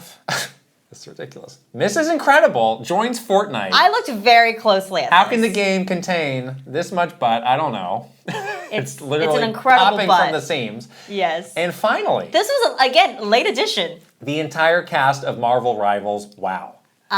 Whoa. What a great year. What a great year this was. There were some late edition butts that really made it over the top, which I loved. You know, I think everybody just assumed that Stellar Blade was just going to clean sweep this category because it's a game that was made for that. But it's a good game. But But Marvel Rivals came out of nowhere a couple weeks ago. It really was and incredible. Their commitment to the butts is truly commendable. Yeah. Eye-popping stuff. Great stuff. But it wasn't enough. The community winner is It's Eve. still Eve. And that is my winner as well. Did you see Eve in the Christmas outfit? I sure did. Yeah. So I have this beautiful. game. It's pretty cool I that have you this put her game. in a cute little Christmas outfit. You know, there was a time where I wanted it to not be Eve because I thought, like, you know, It's too cheap. It's kind of cynical. Like, it's like they made this game like for this purpose alone. It's like cynically like what you got against Eve? They're just trying to get attention. But now I have the game. I played. It is It's a very good game. There's a lot more to that game than just the butt. So Yeah. Ironically, the parts of that game that were not the butt led me to Want the be butt. comfortable giving the butt this award. Great. See? Okay, my butt is Ichiban. All right, fine. He's naked. Did you guys see him naked? Yeah, It's hot. he is. He has a nice butt. Very Well, chiseled. Yeah, he's He's a handsome man. He truly is chiseled. Yes. Very chiseled. I'm doing this motion for a chiseled butt. Yes, It's good stuff. I see. Okay. Now we're moving on to the BOTY Hall of Fame. Whoa. So we've done this twice. Yes. Our two other inductees are Bayonetta. And Yes. Wario Yes. was our inductee Last year. Yeah. Those are the two Butt that could not be on stopped. the BOTY Mount Rushmore. And they're going to have to make a lot of room on the BOTY Mount Rushmore Right. for our inductee this year, which is simply Fortnite. Yeah. The entire game Yes. of Fortnite. It's all about the butt. You could say this is where BOTY originated. Yes. Because We played Fortnite and we were like, whoa. I feel like base Fortnite was not always like this, but then they hit a point There was like an update. where like, here's what we're doing with our next update. We're giving Yeah. everybody these giant They're very butts. curvy. Yes. And that just became a different game then. Yeah. And then much from more appealing every game. character, it's like, well, where's the butt reveal? And they're Mm-hmm. doing stuff like adding Mrs. Incredible. Clearly they're in on the joke. They're in on the joke. They're in on If this. you're adding Mrs. Incredible, you're in on the joke. Yes. Yeah. So it's been years and years and years Of commitment to posterior butts. excellence by Fortnite, and you're finally being rewarded for that by being inducted into the BOTY Hall of Fame. Add them here. Standing ovation. Yes. to Slaps to Fortnite. And the people at Epic Games. Butt My gosh. slaps to Fortnite. My gosh. Congratulations. The Well, greatest honor. You know we're getting deep into the night when we are at BOTY. What can follow that up? It's the best Kit and Krysta podcast episode. Very much. Very much. We have 6 options. 6 options and nominees are the untold origin story of Nintendo Direct. Our debate, is story actually important in Zelda games? Friendship ending debate. We worked on the Playboy video game and visited the Playboy Mansion. What? What? What? Wore that outfit. Yes, I wore this. We played Switch with #1 Nintendo fan John Aw. Cena. A day in the life of a Nintendo employee. And finally, why Switch 2 will be a farewell for many iconic Nintendo developers. Ooh. As always, so many great episodes. So hard to choose, so It's fun. so hard to choose. But the community pick was the untold origin story of Yeah. Nintendo Direct. Humble beginnings for a Nintendo Direct. Now it's like this massive thing. Yeah. That is such a staple for Nintendo and something that all Nintendo fans look forward to. So cool to have said that we were there from the very beginning of something so iconic now. Yes. You know? Yeah. That is my pick as well. I was obviously very closely involved in yeah. that. Literally, you did it. It so. was, a story that I think is really interesting, a story that has meaning. Even today's kind of story that only we can tell. So glad to have that out into the world so Yeah. people can return to that and kind of learn, the humble beginnings and how we got to where we are. Yeah, very true. My pick is why Switch 2 will be a farewell for many Another iconic great Nintendo one. developers. Another great one. This is one where once we started working on the episode, I had like a heartbreak Oh no, you had an moment. existential I had crisis. an existential crisis Oh, because no. I really did realize, This is it. could be the end of an era and Could be. It is going to be at the end Yeah. of an era. What does that mean? Right. Gosh, we're so lucky to have worked alongside some of these amazing developers when Nintendo was kind of, doing all of these new things as a company. Like what a cool opportunity that was, and that's going to come to an end soon, sooner than we think, And it was a very eye-opening Yeah.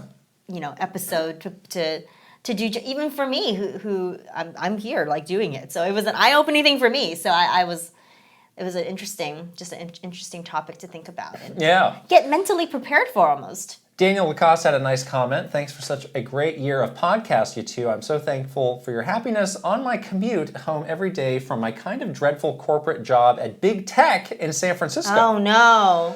I hope next year to play more games and be a better participant in my top 10 list. I feel like I barely finished 5 games this year, let alone 10. Happy holidays. Good luck. Have fun in 2025. Oh, Thank you, so Daniel. nice, Daniel. Thank you. Next. That's Super Kit and Krysta 64 episode. Some real heavy hitters this year. We did, yeah. We have Discovering Nintendo in Kyoto, Video Game Adventures in Tokyo, Visiting the place where Sonic the Hedgehog 2 was made, Should we open a retro video game store? No. We turned ourselves into a video game, wow. And A Week in Our Lives. So many great choices. So many great choices. The community winner is Video Game Adventures in Tokyo. These Japan vlogs which is also my pick. These Japan vlogs were so much fun. Obviously, to go to Japan, it was very fun. But really fun to film for everybody. Yeah. Like to like diary this experience was such a cool thing. And then putting together these vlogs was like such a joy. So yes, that is also my pick.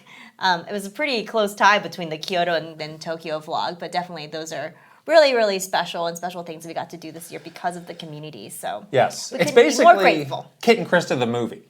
It's movie length, feature film length. Feature film length, yes. Yeah, I was like, wait, yeah, it really was. It really is. It really became big chunky things, but yeah, and so much fun for us to go back to and watch again and relive all of those great times. In another year where we did not go to Japan, oh my gosh, we turned ourselves into a video game. That would have been the pick. That's incredible. Yeah. And I also have a real soft spot for going to where Sonic the Hedgehog 2 was made. I couldn't believe that was so close to us. Don't ask me why. Yeah. But, and that was among the worst performing of all the Super Kit and Krystas this year.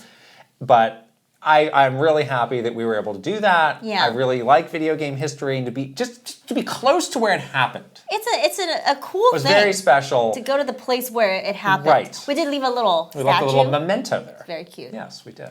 Yeah. At the Week in the Lives one is really cool too, because that was like kind of a different type of vlog for us. Just showing you just daily what it is like. Yes. And I think everyone really loved it, so I think we want to do more of that next year because it was fun for us to do that too, because it was kind of easy for us to do that because it was just like filming us doing normal stuff. Right. Anyways, yeah. Okay, we have one more category before we get to the top 10 lists. Okay. And that category is Best Moment. Oh, wow. And the way we do this is there's no nominees. It's just you and I sharing our best moment from a game or something that happened this year. Would you like to go first? No, you can go first. I will go first. Okay. It was actually nominated for an earlier category. Oh. But I couldn't pick it there because I knew I was going to put it here. Okay. And it is Kiryu's Bucket List. Oh. And Like a Dragon, Infinite Wealth. And it's just so amazing that we now have in Kiryu this character who has basically lived a full life through video. You saw him as a young man. Now he's an older man. Yeah. And you kind of dealing with some serious human stuff. Right. Like all of us, has a really interesting path and a really interesting story. Yeah. And most video game characters are just kind of in this static, I'm never going to grow up. I'm just here. Exactly. Like they're always kind of locked here. into a certain age or a certain time, and it's like you don't get to see that progression of aging or like what's happening in their life all the way around. So with Kiryu to go back to, Tokyo where he was coming up and revisit all these places and get his perspective on all of that, like that was like easily my favorite part of that game. And it's something I totally didn't expect either to be in that game. It's so true. To have that level of character development where you basically created a full-fledged human that lived a full life within the series of video games. Right. It's really incredible. It is. Isn't it? It is. Yeah. So that has to be my best moment of the year. All right. What's yours? My best moment is actually going to Tokyo Game Show. Oh. It was my first time there, and it was like definitely a bucket list item for me personally to go to this, and it did not disappoint. Like it really did have this really unique feeling, getting a chance to see like how that show is and what it's like there, and like we got to play so many games. It was really amazing. Like it definitely felt like an old school trade show, and that those days are kind of gone in the U.S. So having a chance to experience it, and of course, like seeing all those nice people and being, you know, on the 8-4 podcast and doing all that stuff, like kind of tied to the Tokyo Game Show stuff was really cool. So yeah, fantastic. All right, the time has come to share our top 10 lists and come up with the overall #1 game of the year. We're going to start with the community top 10 list, but first we have some comments recognizing some games that did not make it onto the top 10 list. We cannot let those go by. Visions of Mana, where are you? An incredible, nostalgic, complex, and evocative game that made my summer. That's from Brad SF56. We also have, I've played a ton this year and haven't completely finalized my list, but Kunitsugami Path of the Goddess is definitely my game of the year. A truly unique and very fun game that sadly flew under the radar. I think it deserves more recognition and hope more people will give it a try. It's a great game. Future cult classic. I'm surprised Persona 3 Reload was not included. I thought it was better than Metaphor, if being honest, but in a year filled with great RPGs, it's understandable to see how a remake of a classic got swept under the rug. Also, I didn't like Animal. Oh, no. Oh, no. Well, it's not for everybody. This was a much lighter year in gaming for me than last year. Hopefully Nintendo brings back the spark and hype with the Nintendo Switch successor for next year. Amen? Yes, please. Amen. We could not have waited longer. And then finally, Ys X Nordics was a fantastic addition to the series and an incredibly fun action RPG that, unlike other major RPGs to a long-running series, was exactly as long as it needed to be. It's a real shame more people in the community didn't check it out and that the larger conversation around JRPGs in October was drowned out by Metaphor. Also, my goty, Prince of Persia, is arguably the best Metroidvania ever made, and I hope everyone that did not play it this year makes time for it now that it's as inexpensive as you all wanted. It's true. It's very, very much on sale now. And you can put the DLC. Yes. There you go. All right. The community top 10 games. We're going in reverse order, starting with number 10, which is Emio, The Smiling Man, Famicom Detective Club. Number 9, Animal Well. Whoa. Number 8, Pokemon Trading Card Game Pocket. Number 7, Super Mario Party Jamboree. Number 6, Balatro. Thank you. Number 5, Final Fantasy VII Rebirth. Number 4, Metaphor ReFantazio. Number 3, Paper Mario The Thousand Year Door. Number 2, The Legend of Zelda Echoes of Wisdom, which means number 1 in the community top 10 games was Astrobot. There he is. Wow! All right. A Nintendo community voting for Astrobot. I will say, again, having spent hours tallying up all this stuff, the gap between Astrobot and Zelda was minuscule, razor thin. Razor thin. Also interesting, like again, we asked everybody to rank it. Like, is it your number 1 game? Is it your number 10 game? You can score points, right? But you get more points if you're closer to up. the 1. Yeah. Some games, like in the 5 to 10 range, weren't really getting a lot of action. I was like, wait, what's going on? Like Metaphor.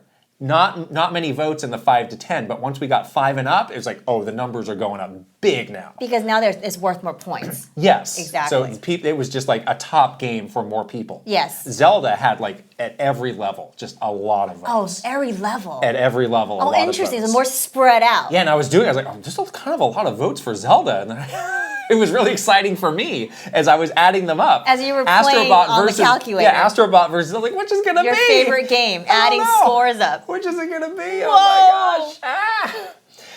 Oh man. 2 more comments from the community on the top 10 list. Paper Mario Thousand Year Door was a game I'd always wanted to play, and now that it's on Switch, it did not disappoint in the slightest. Yay. It may be one of the best games I've ever played. It was also the most memorable game to me outside of Astrobot, and for that, it's my goty. Good for you. And finally, where's Kit Krysta's big decision? It's bad enough that it got snubbed at the Game Awards, but now you're snubbing your own game. Madness, lol. Oh no, we can't do that. This is again. It's not rigged. It's not rigged. Okay. Okay. You guys are voting. Now I'm going to share my top 10 games of the year. Okay. Do not look over here. I won't look over. Look away. I'll look away. I have a feeling like my top 10 It's list very different is than a little mine. different than yours and is a little different than the community's. Okay. Here we go. Hit me. Starting with, where's my list? Number 10. Helldivers 2. Okay. Number 9. Paper Mario, The 1,000-Year Door. Oh. Number 8. You're looking. I'm not looking. The Legend of Zelda, Echoes of Wisdom. Number 7. Thank Goodness You're Here. Oh. Number 6. Anton Blast. Oh, wow. Number 5. Emio, The Smiling Man, Famicom Detective Club. Number 4. Final Fantasy VII Rebirth. Number 3. Mini Shoot Adventures. Number 2. Astrobot. And number 1. Like a Dragon, Infinite Wealth. Oh my god. Hype. Wow. Oh my gosh, that's incredible. So exciting. So exciting. So incredible. So exciting. All right, here we go. Here we Don't go. look. Are you I'm looking? not- Don't I'm look. not. Put that pocket square over your eyes. I have- Number 10, Pow World. Wow. Number 9, Black Myth Wukong. Number 8, same as your number 8, The Legend of Zelda, Echoes of Wisdom. Yeah? Number 7, Infinity Nikki. Number 6, Paper Mario, The 1,000-Year Door Remake. Good. Number 5, Balatro. Number 4, Final Fantasy VII Rebirth. Number 3, Emio, The Smiling Man, Famicom Detective Club. Number 2, Astrobot. Oh. Number 1, Like a Dragon, Infinite Wow. Wealth. Oh my gosh. We have the same top 2 games Wow. this year. That is fascinating. It's amazing that the first game I played this year, actually the first game I played was Prince of Persia. The second game I played this year in January, nothing ever topped it. that this game whole was year. very early. Very early And this I year. remembered it for 12 months. I thought about Like a Dragon, Infinite Wealth, and I stacked. I kept very copious notes. I stacked these games against it time and time again. Yeah. Another game would come out, and I'd stack it against it. Another game would come out. And nothing knocked this game off that number 1 spot all year long. Yeah. Can you believe that? It's incredible. I will say this. That game did not make a dent in the community top 10. I don't care. Came nowhere close. I don't care. Well, it's fine. But, I love this game. But we do now have to do the work. If we're going to merge these lists, we're going to take a short break. Yeah. I'm going to get my calculator back out. Okay, And here we we will go. return Yay! with the Math time. overall Kit and Krysta top 10 games Yes. of 2024 and the game of the year. Yes, cue the math montage.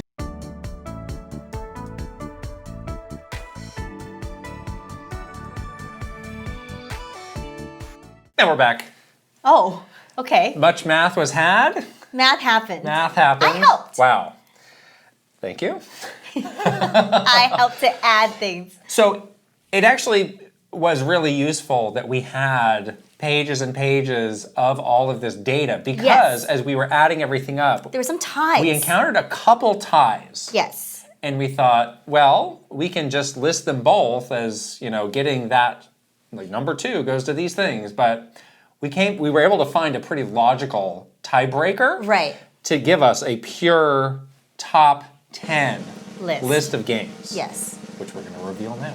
Here we go. Cue the drum roll, please. At number 10, Anton Blast. Wow. At number 9, Metaphor Refantasio. At number 8, Mini Shoot Adventures. Carried solely by this man in his pocket. He's a mini shoot Number adventure. 7, Balatro. thank you.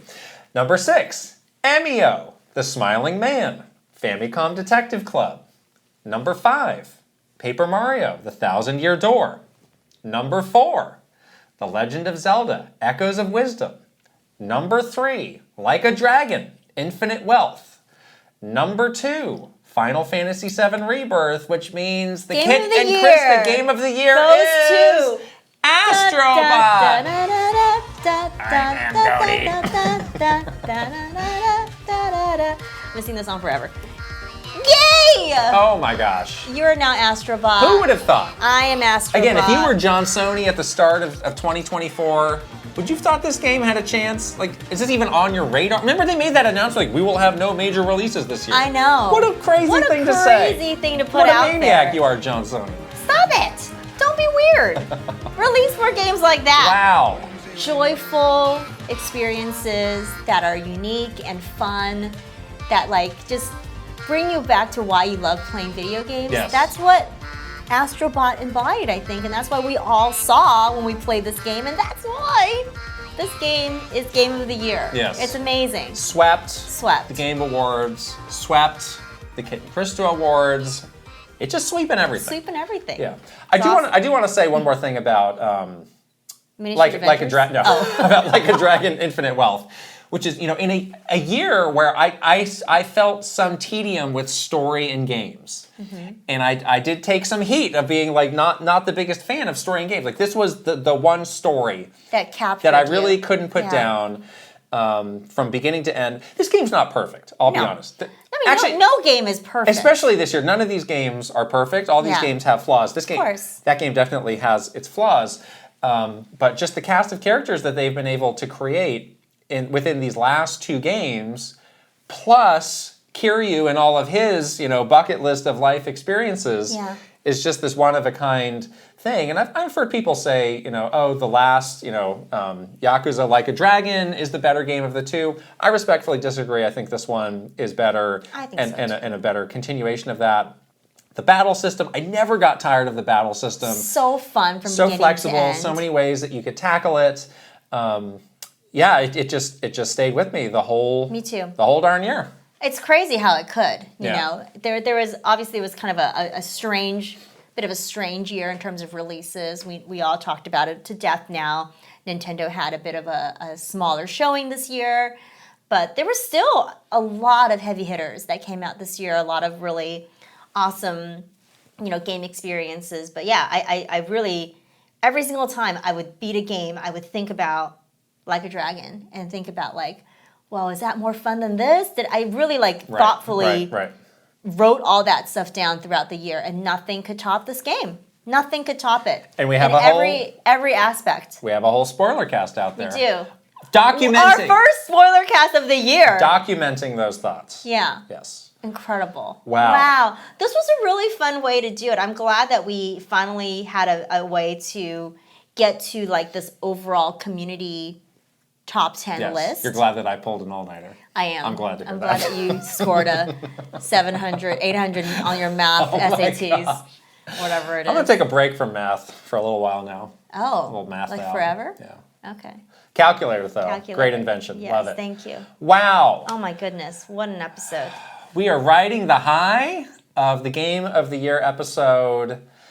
Don't forget, you can support us at patreon.com/Kit and Krysta. We're heading into a big 2025. We've got big It's plans. gonna be some good stuff next year, people. In not too long, you can look forward to our What's Happening in the World of Kit and Krysta video. We're going to lay out all the big plan, the vision for 2025, but now's the time to jump on, let me tell you that. Yes, we need your support more than ever to keep this going. We want to keep doing this, and we want to keep like doing cool stuff next year because it's going to be a big year. Big year. Yeah. Big year. Oh my gosh. What am I doing? Follow us on social.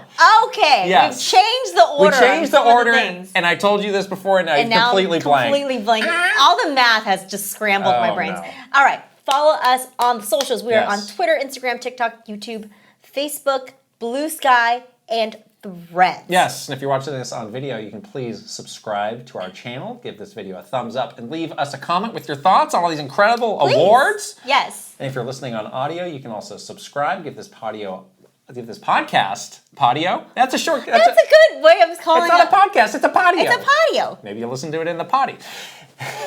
And leave us a written review, if you please. All those things really help us out. All right. We're going to now shout out our wonderful Patreon community members without whom this is not possible. So let's start with the one and only Aaron Hash. Final who's our boss of the year. Pause. Final boss of the year. Boss, not pause. Final boss. Patio. Boss Hoss. Patio pause. Yes, there he is. Aaron Hash, there he is. Love He's him. great. We love him. Okay, Here come the superstars. Ben Eichhorn. Mara Mayhem. Eigenverse. Kiss My Flapjack. Mike Chin. Roy Eschke. Switching it up _ VGM Life. Link, the hero wins. Angela Bycraft and her pig molly. Thomas O'Rourke. Kyle LaBeouf. Roberto Nieves. Frederick Ulf Conradson. Andrew Uhas. Chili. Simon. Chris Shuri. Master Discord. Ash. Ajay Kunlas. And 40 Gig. Hooray! And the One Up Club. A. Ron Burgundy. Adcool 2000. Ali Alejandro. Aristu. Astrodef. Awesome 46. Axel. Bates. Ben. GB. Big N Gamer with a Y. Brandon Cavapill. Brent Dennison. Brovac Novak. Bruce Dash. Cameron. Shadir. Chelly Squirrel. Crispy Saurus. Christopher Lay. Captain Alex. C. Roper 17. Dallas E. Dachshund. Devi P. Doinko. Dre. Eccentric Tony. Echo Ladare. Elite Peach. Aspars 50. Fart Priest 69. Fairbound. Fernie and Jess Forever. Fox Deploy. Funky Han. Garth the Wolf. Gartooth. Guilty Phoenix 42. Handheld Gamer. Happy Sloth. I May Have Made a Mistake. Iris Marin. Jay Rando. Jack Hovind. Jeffrey Hernandez. Joe Encarnacion. Jonathan Rowe. Jordan Collette. Jordan Hemmerly. Joshua Clements. Juji Fruit. Justin Lemminger. Kawa 2796. Keith Kwan. Kevin Delane. Kilo Kibo. Christopia Party With Me. Cal Gamerberry Rookie. Kyle Kretzer. Lazy Cat for Coffee. Lex. Link 9898. Lil Mikey. Luigi 53. Lynn. M1 IMAT. Macho Potato. Mad Dog 5981.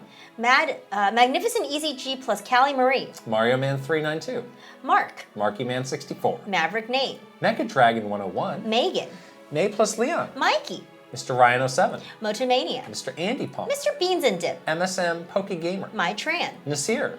Naif E. Ninja 11. Noah San. Peggy. Patrice Millette. Paul. Paul Gill Network. Prime Factor. Prince Charmless. Punky. Raver. Rain Tech. Random Bystander here. Record Rumble. Ryuji Utsuho Oku. Rob M. Rob O. Romsky 113. Rocks. Ryanetta. Sharif Jackson. Shinryu. Schmills. Slowbro. Schnallow. Spacey Poo. Spicy Munchkin. Steel Citron. Pseudo Priest. Tales of Link. Tandem. Tay 120N64. Teal Fox 64. The Keggers. The Shark Among Men. Thomas Alvarez. Three Rivers. Timmy V. Torcheeks. Totally Joe Ed. Travis Torline. Trajowie. Tugs Puppy Bear. Tusku. Tyler Geis. Uncle Junk. Video Game Stupid. Vidge Mictor. Viridian. Virtual Bot. Voyager 007. WG Grizzy. Wayu. Wicked Davy. Zelgoroth. Zapatty. Zerolink. And Zoid. Right.